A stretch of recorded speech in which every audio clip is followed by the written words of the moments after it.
It was the first day of May and beautiful. The pups were up early and already busy. Farah was trying out a new drawing kit. Billy was skipping on the driveway. Tanker was playing with his toy tractor. Smudge was climbing a tree. When the alarm rang, it took everybody by surprise, but the pups didn't hesitate to drop what they were doing and leapt into action.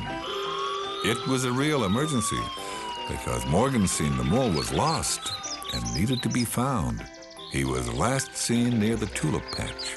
When we got to the park, we could hear his calls for help, but all we could see was a brilliant, bright sea of tulips blowing in the wind. It wasn't until we realized how tiny a mole would be in a sea of tulips that we fully understood the problem. As we stared at the tulips, not knowing where to start, Dilly had a wonderful idea. She called out to Morgenstein to shake the tulip nearest him. At first, we couldn't see anything, but then, all of a sudden, a tulip started shaking wildly. Morgenstein was right in the middle, and from where we were standing, getting to him would be quite hard.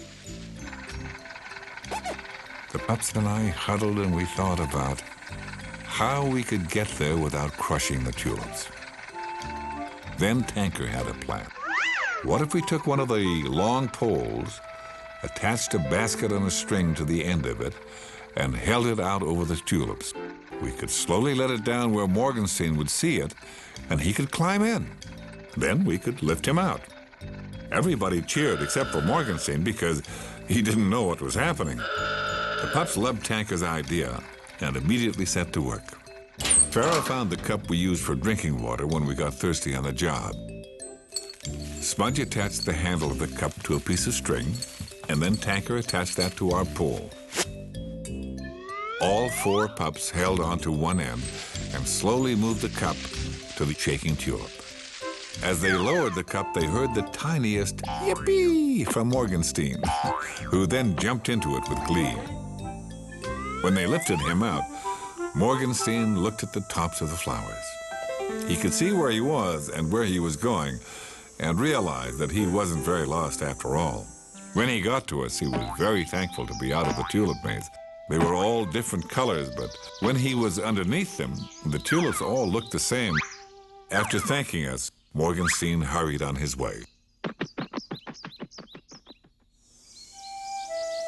The pups stood and looked out over the sea of tulips. They were beautiful. I told them that I thought May was marvelous. All of a sudden, Farah smacked her hands together. Everybody jumped. She told them she had a brilliant idea. She would have a marvelous May party. The pups thought this was a great idea. She told them that she would make the party and it would be their job to have fun at it. The idea sounded better and better. All the way home, Farah talked about what she would do for the party. She would have sandwiches and cookies and balloons and some neat games to play and some very interesting storytelling sessions and maybe charades and all kinds of other things. And by the time we reached the station, everybody was excited about the party.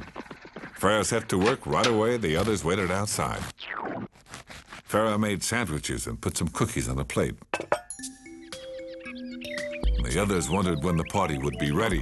Farah told them a little later, and she blew up some balloons. Smudge knocked on the door and told her that they were getting a little tired of waiting around doing nothing on this fabulous day. How much longer would it be? Farah told him it would be a little while longer, and she closed the door and set up a game of pin the flashing light on Pumper. Finally, Farah looked around the room. The whole party was ready to happen. All it needed was the other pups. She threw open the door and announced that the party was ready, but no one was there. Then she hurried to the back door, threw it open, and again announced the party was ready. Still, nobody. Well, Farah was very surprised. She looked upstairs and downstairs. There was no one to be found. The pups were gone. Then she came out and saw me testing my windshield wipers in the driveway. She was very sad. She said that everybody had liked her plan to have a marvelous May party, but nobody waited for her. I told her because it was such a beautiful day, everybody was at the park playing in the sunshine. Farrah sat down on my bumper. She told me that she'd worked really hard, but a party was absolutely no fun at all if it didn't have friends at it. I told her that maybe the best way to celebrate was to be out in the perfect weather rather than in the fire station. Farrah nodded her head sadly. It was at that precise moment that I had a brilliant idea, even if I do say so myself. I suggested that we take the party to where everybody was. That way we'd celebrate May right out in the sunny May weather. Well, Farrah shot into the fire station, and she brought out the food and the drinks, the balloons, and the pin the flashing light on pumper game. And because it was a glorious sunny day, the park was full of friends. They couldn't believe it when Farrah and I rolled up, and Farrah couldn't believe it either. There was a great deal of excitement as the Pups and all their friends hurried over to see what Farrah's marvelous May party was. And when they saw the sandwiches and cookies and drinks and the games, well, just everybody wanted to be at the party. Even Morgenstein was there, selling mole maps of the tulip patch. Farrah thanked me. She'd never dreamt that her party would be so big. She wondered why she hadn't thought of having the party outside. I smiled at her and said, sometimes it's hard to remember everything. She'd been so excited about organizing all the little things for her party that she forgot one big thing. May is best celebrated outside.